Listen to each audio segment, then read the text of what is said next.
आकाश आनंद की बात करेंगे तो मैं कुछ घटनाओं का जिक्र करना चाहता हूं। जैसे 2017 का जब विधानसभा चुनाव हुआ था, उसके बाद सहारनपुर दंगों बड़ी क्षेत्र में जब मायावती गई थी, तो उस समय आकाश आनंद पहली बार मायावती के साथ उस दौरे के अंदर गए थे।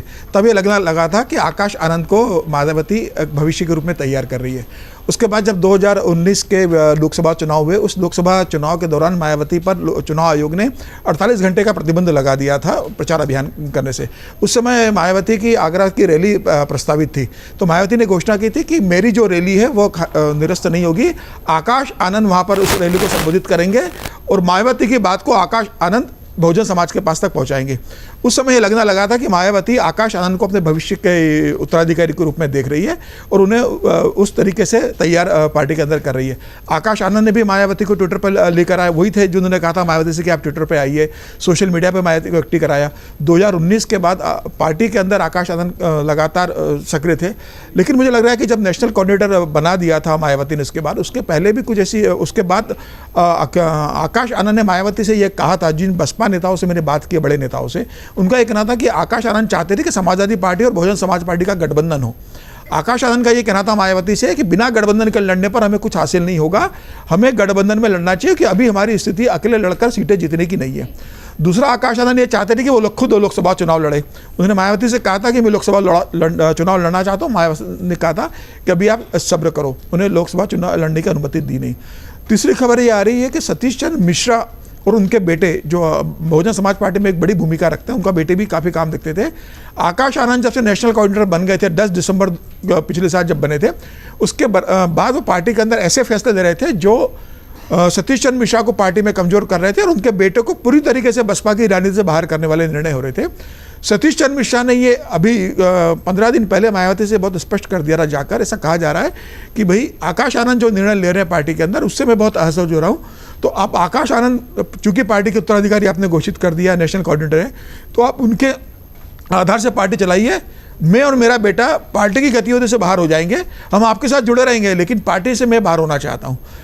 उसी दिन मायावती ने तय कर लिया था कि अब, मतलब जब सतीश चंद्र मिश्रा और आकाश आनंद में से किसी एक को चुनना था, तो मायावती ने तय किया कि मुझे आकाश आनंद को रोकना पड़ेगा। फिलहाल वो सतीश चंद्र मिश्रा को पार्टी से बाहर जाने देना नहीं चाहती थी। और आकाश आनंद ने कुछ बयान इस तरीके के आए जो मायावती को रैलियों में पसंद नहीं आया। जैसे उन्होंने अभी अलीगढ़ में 13 अप्रैल को भाषण दिया, तो उन्होंने जिक्र कर दिया कि आजकल नीला पट्टा पहनकर बहुरूपीय आते हैं और नीले पट्टे वाले भी बहुरूपीय बन गए। हालांकि उन्होंने चंद्रशेखर आज़ाद के लिए बयान दिया था, लेकिन मायावती ने उसके बाद फोन पे उन्हें डांटा कि आपने ये कैसे कह दिया कि नीला पट्टा जो पहनते हैं वो बहुरूपीय होते हैं।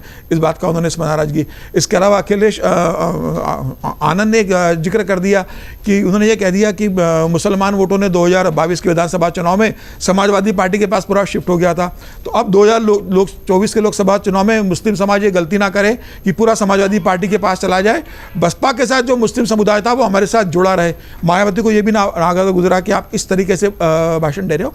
मुझे लग रहा, मायावती को लग रहा था कि जो आकाश आनंद जो भाषण दे रहे हैं, जो स्पीच दे रहे हैं, उसमें मायावती की सहमति नजर आ रही थी, या कहा जा रहा था कि मायावती की इसमें सहमति है, जबकि कई विषयों पर मायावती सहमत नहीं थी। तो मायावती को लगा कि यह संदेश बहुजन समाज में जाए या देश की राजनीति में जाए कि आकाश आनंद जो फैसले ले रहे हैं, आकाश आनंद जो भाषण दे रहे हैं, वह मायावती के पूर्वानुमति के बाद हो रहे हैं। तो उससे बचने के लिए मायावती ने साफ कर दिया कि अभी वो अपरिपक्व है और जब समय आएगा तब देखा जाएगा, अभी उनको सभी जिम्मेदारियों से मुक्त करते हैं।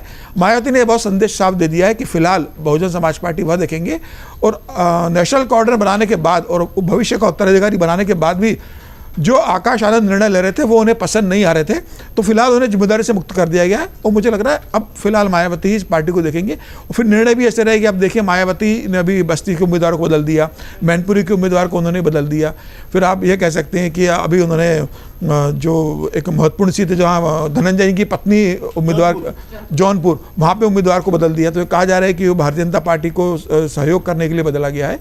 तो अभी मायावती पार्टी देख रही है। फिलहाल आकाश आनंद को दायित्व से मुक्त कर दिया गया। आकाश आनंद ने ट्वीट करके कहा है कि मायावती और बहन जी हमारे सर्वमान्य नेता है, उनका आदेश सर आंखों पर, फिलहाल वो शांत बैठे हैं। मुझे लग रहा है 2024 के चुनाव के बाद फिर परिवार बैठेंगे, फिर मायावती निर्णय लेगी किसी उत्तराधिकारी बनाना है और फिर तय होगा। फिलहाल तो मायावती ने उन्हें जिम्मेदारी से मुक्त कर दिया है। अगर आप ये वीडियो YouTube पर देख रहे हैं तो हमारे चैनल को सब्सक्राइब करें और बेल आइकन को दबाना ना भूलें। अगर आप Facebook पर ये वीडियो देख रहे हैं तो हमारे पेज को लाइक करें।